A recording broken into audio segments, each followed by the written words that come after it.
今天开场呢，请4位嘉宾啊来玩一个游戏啊。这个游戏的装置呢，已经在你们这个座位上了。都玩过没有？没有，直接吹是吧？直接吹，对。哎，特别有一种那种悬浮杂技的感觉。哎，要你嘚瑟。刚起来准备表演一下。对了，陈启，吹不是吸。你这哎，对，好像憋足了劲儿才能吹起来。你吹这个也差呀，就掉下去了。我竟然吹不起来，很累吗？很费劲。我看他吹得好轻松的样子。很轻松啊。咦，真的很简单啊。哦。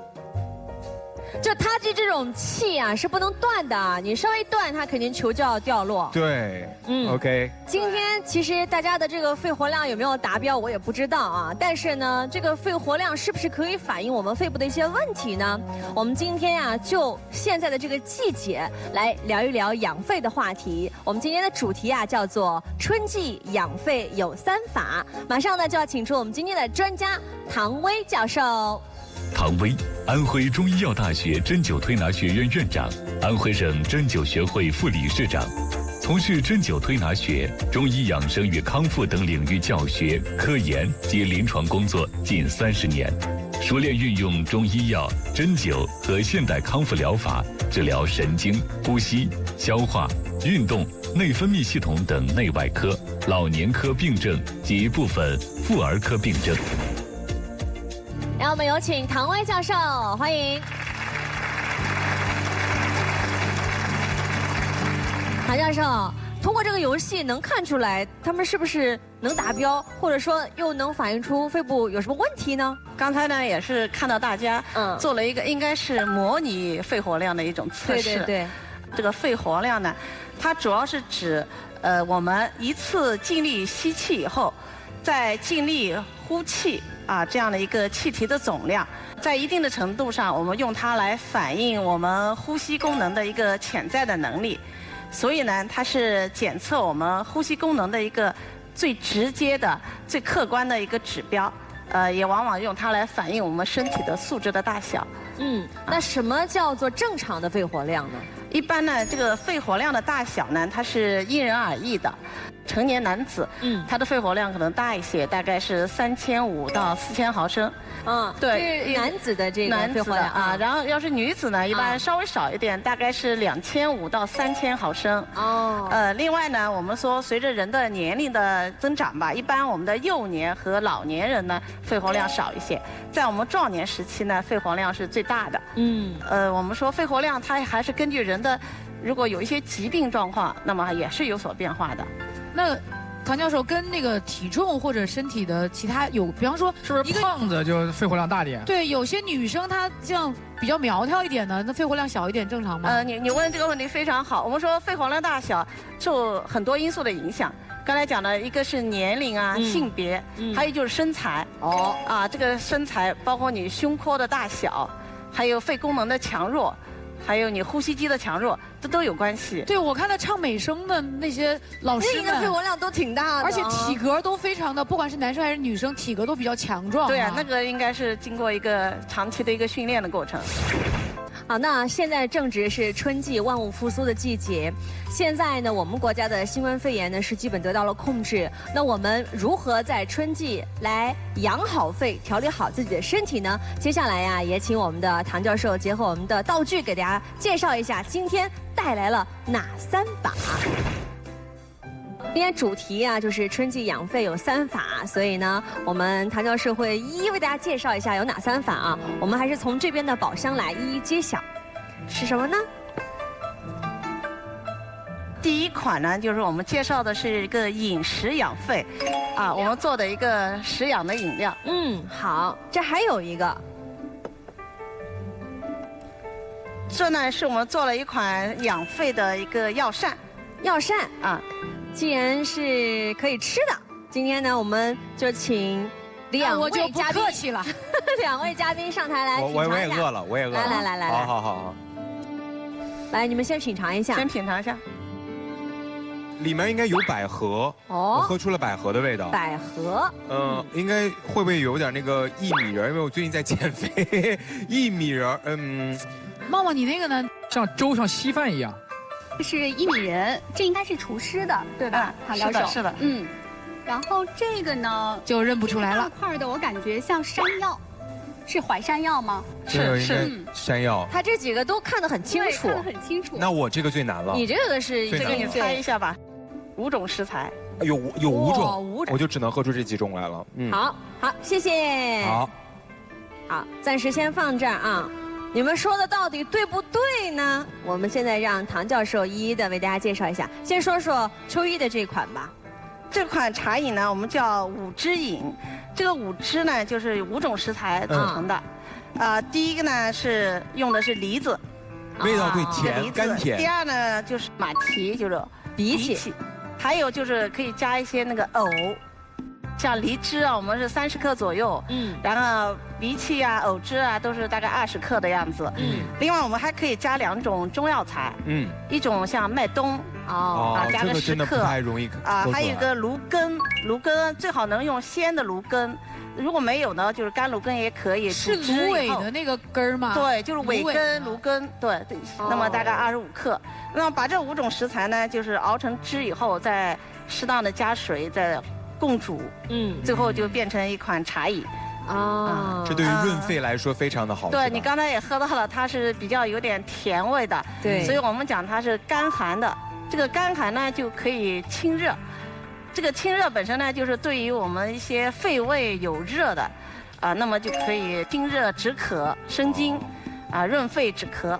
像我们这个新冠肺炎的患者，在康复期，如果他热病伤阴了，用这个药也非常好。这是叫5汁饮。对。那接下来说一说这款。好，这里面有这个山药、大枣，还有薏仁，这里面还有一点白色的，这个是百合。所以这个就叫山药薏仁精米粥。那么在这里呢，就是米呢，大米呢，我们可以放150克左右，量大一点。其他的呢，基本上都是在那个30克、20克、10克。我们说这个功效呢，一个我们说它养肺。但是更多的，大家有的可能对这个中药有知识的，会发现这里面加了很多健脾的药。所以它的功效呢，主要就是叫健脾养肺。就是我们通过健脾祛湿来养肺。好，这是介绍的第一个宝箱里面的，这2个都是属于这个食疗的。食疗啊。接下来我们再看看第2个宝箱，这第2法是什么呢？这个给大家介绍一下。我手里拿的是艾条，我们可以灸一些相关的重要的一些穴位，来防止。你这个艾条灸啊，我们以前在节目里也做过，但是它对肺也有帮助，是吗？就以前我们是哪里疼啊，比如说腰啊，对吧？对。像这种穴位，这个养肺怎么用这个艾条灸呢？养肺呢，其实从中医的这样的一个角度来讲呢，我取的是一些人体大部分是后部的一些穴位。也就是我们的足太阳膀胱经，还有足少阳胆经的一些穴位。那么它呢，其实就是构成了我们人体的叫肺胃，就是保卫的卫。那么肺胃其实就是我们抵御外邪的一道屏障。那么通过这样一些穴位呢，就提升我们的免疫功能，就有很好的一个抗御外邪，保卫我们的身体。对，保卫它不生病这样一个作用。好，那接下来呢，我们要请一位嘉宾上台来配合演示一下这些穴位啊。专业人体模特20年，美术学院出来的。对，用不好免费再用。管管，请上台演示。我们治疗这样一个就是呼吸道机能减弱这样一些病人的话，我们推荐4组穴位。这4组穴位呢，就是比如说是风池，还有就是风门、肺腧、膏肓这4组穴位。风池穴呢，我们位于这个颈项部。当转头的时候呢，我们会摸到一条胸锁乳突肌，大家都可以摸得到。另外，胸锁乳突肌的后方呢，还有一条肌肉叫斜方肌。所以呢，就是在胸锁乳突肌和斜方肌之间的一个凹陷我们就取它的风池穴。这个风池穴呢，我们把这个艾柱艾条就是一端点燃。点燃以后呢，等没有明火的时候呢，然后我们对准它的风池穴。病人一般可以坐位，可能更方便那么呢，我们可以做一个艾条的一个回旋灸，或者是雀啄灸，都可以。一般距离呢大概2到3厘米，让这个病人呢就感觉到被艾灸的这个局部呢有一些温热，舒服这样一种感觉。最后呢大概比如5到10分钟，可以让局部出现皮肤的红晕，就可以。那么一般可以对称性的2边艾灸。同时呢，对，还有一些足太阳膀胱经的一个风门穴，找到那个肩胛骨的内侧内上缘，然后和脊柱连线的中点，我们定一个肺腧穴，它是凭着人体的第3胸椎，然后再向上呢移一个椎体呢，就是我们人体的一个第2胸椎，就是风门穴，这是肺腧穴。另外还有一个比较好的穴位呢是膏肓穴。膏肓穴，那病入膏肓，对，这个呢就是我们肩胛骨的内上缘这个连线，然后和我们后正中线，那么我们说相当于3寸的位置，这个3寸就在这个边缘3寸。另外呢是凭着我们的第4胸椎，那么这个风门、肺腧、膏肓2侧都可以。那么我们平时2边都要对，就这么艾灸就可以了。如果是老人孩子，如果他的皮肤敏感性如果弱的话，我们自己艾灸的时候可以用自己的手指抵在这上面来试一下温度，不要太烫就可以。好，谢谢。好，这个你带着这个穴位点回家，这个衣服以后不洗了，下次我就好找，对不对？好，谢谢管管。好，谢谢唐教授。刚刚呢，给我们管管演示的是这个艾灸的几个部位哈。那除了这个之外，还有哪些可以帮助我们的呢？还有一个就是我们可以用一些推拿的手法，补益我们的肺气。好，那我们今天呢也来学习一下。我们接下来呢要请到的是李思亮老师来给我们做示范，有请。好，那李老师已经来到我们的现场，我们也请唐教授来教教我们怎么样进行自我的这个穴位的推拿。好，我们先推荐呢第一组就是叩击肺经的中府和云门穴。那么这2组穴位呢，是我们肺经的第1和第2个穴位，它们一般就是位在我们的胸壁的外上方，在锁骨的下方。那么像中府穴呢，是凭着我们人体的第1肋间。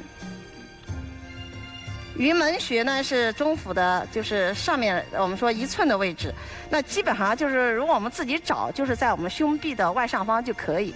那么我们用它来就是做一些击打的动作，能够很好的养我们的肺气。击打叩击怎么来？我们让这个李思亮老师来演示一下。好。一般就是取一个自然的这样一个站立位，然后2脚分开，然后2背伸直好，可以开始向一侧手背向另一侧的内上方来叩打。这个真的在我们家小区门口经常能看到的。就那个手背面相当于我们的合谷穴，那么有一定的力度。一般呢，如果是老年人或者是有骨质疏松的人呢，相对力度小一点。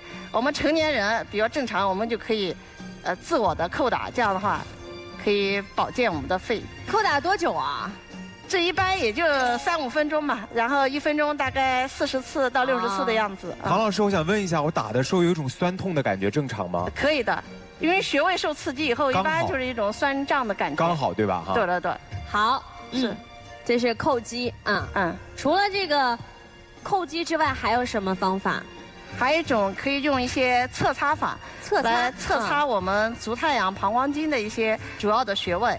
那么这个足太阳膀胱经，我们说有第1条侧线，就是在我们的后正中线和肩胛骨的内缘。那么我们说它有3寸，那么在它的1.5寸，也就是它的中点部位呢，这一条线，我们说就是它的一些背腧穴所在的地方。那么一些肺腧脾腧胃腧这样一些穴位我们可以用这个掌面的侧部，然后来进行一些侧擦。病人如果是俯卧位的话，比较方便。这样的话可以刺激我们的足太阳膀胱经的一些背腧穴，也可以起到很好的健脾养肺这些功能。好，谢谢李老师。除了刚刚的穴位之外，还有没有其他的呢？还有就是我们也可以用一些比较简便的一些穴位按压的方法。那么也是推荐2个穴位，请一位嘉宾可以上来。终于轮到我了，在手上的穴位是吗？对，我们取2个肺经的穴位。一个肺经的穴位呢，我们取它的太渊穴，这个腕横纹的最外侧端，我们叫桡侧端的一个凹陷，太渊穴。还有一个我们取一个少商穴，少商穴其实就是位于我们的拇指的这个指甲的最外端。我们说大概有韭菜叶那么宽的一个宽度，0.1寸。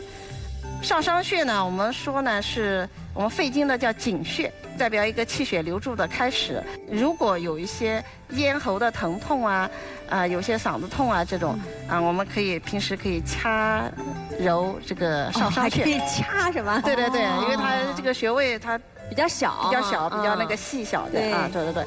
像这个太渊穴呢，我们说是这个手太阴肺经它的原穴。因为中医有句话叫5脏有疾，应该取它的12元，所以呢，这个原穴本身呢，它就可以激发我们肺经的精气。所以如果咳嗽胸闷气喘之类的，可以进行一些按压的这样一个操作。好，谢谢。好，刚刚呢就是我们唐教授给大家介绍的第2法大家呢也可以用这种中医传统的艾灸或者是推拿，然后按压穴位的这种方式来养肺，这样呢也可以让我们的身心得到放松，能够对我们的身体有很好的保健作用。心情好了，肝气不会郁结，那肺气也不会上逆了哈。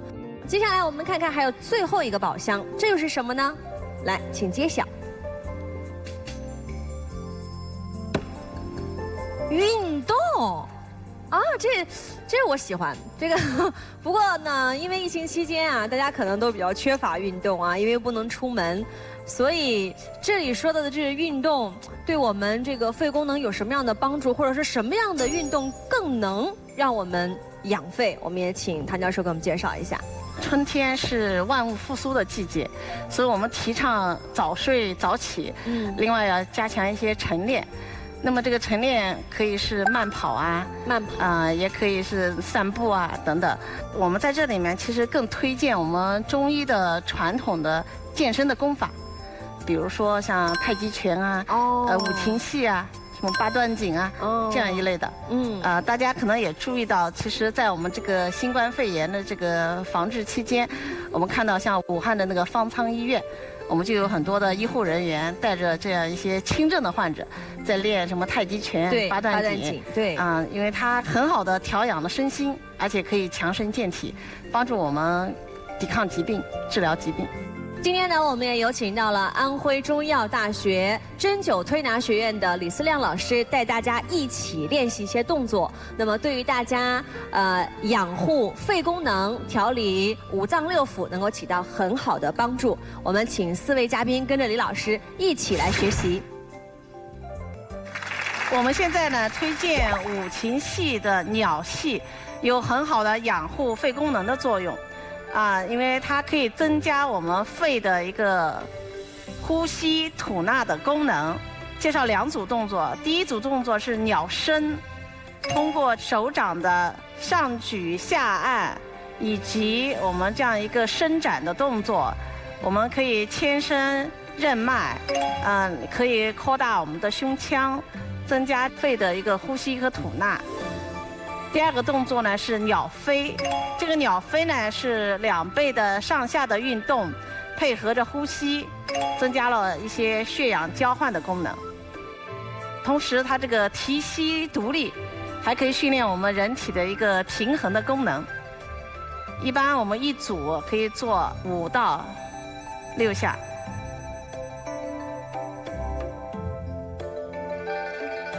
好，我们再介绍我们练习的第2组动作。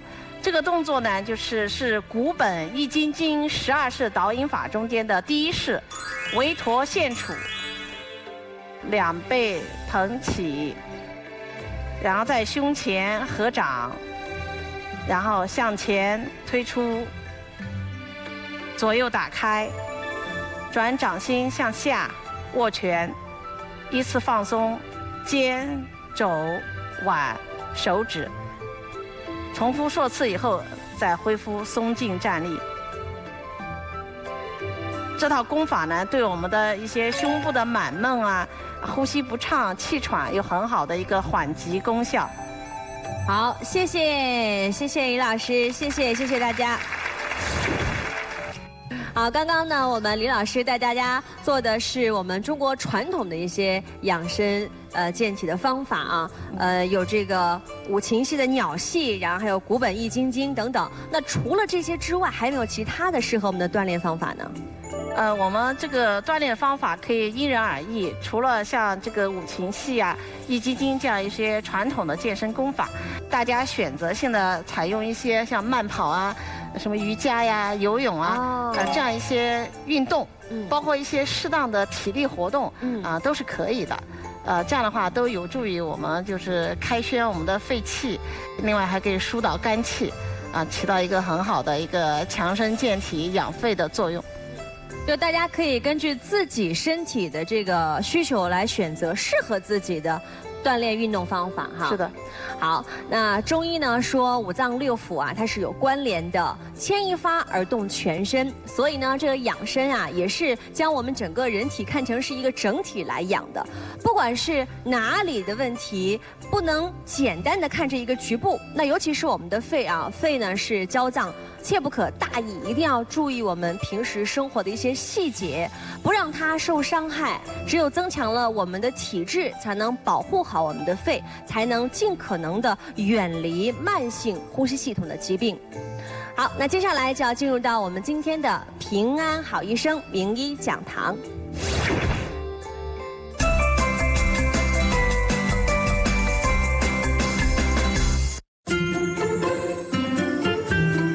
开学在即，很多爸爸妈妈都担心孩子交叉感染的问题。那我们怎么预防孩子交叉感染呢？我们有以下几点建议。第一个呢，我们要做到有效洗手，前后甲弓大立腕，每次清洁双手的时候，流动水冲洗15秒以上，这个就可以做到清洁双手了。第二个呢，我们要改变一些孩子不好的卫生习惯，包括揉眼睛、抠鼻子，有些孩子甚至是会去啃他的手指，这些都是不好的习惯，我们一定要帮孩子改掉，减少病从口入的风险。第三个呢，就是在流行病到来的季节，带孩子去接种相关的疫苗，给孩子最大的被动保护。第四个呢，我们孩子一定要饮食合理，包括有充足的蛋奶、水果、蔬菜，均衡摄入，这个对孩子的免疫力是有一定的帮助的。第五个呢，就是要保证孩子充足的睡眠，每天8个小时以上的优质睡眠，对孩子的体能恢复是非常非常必要的。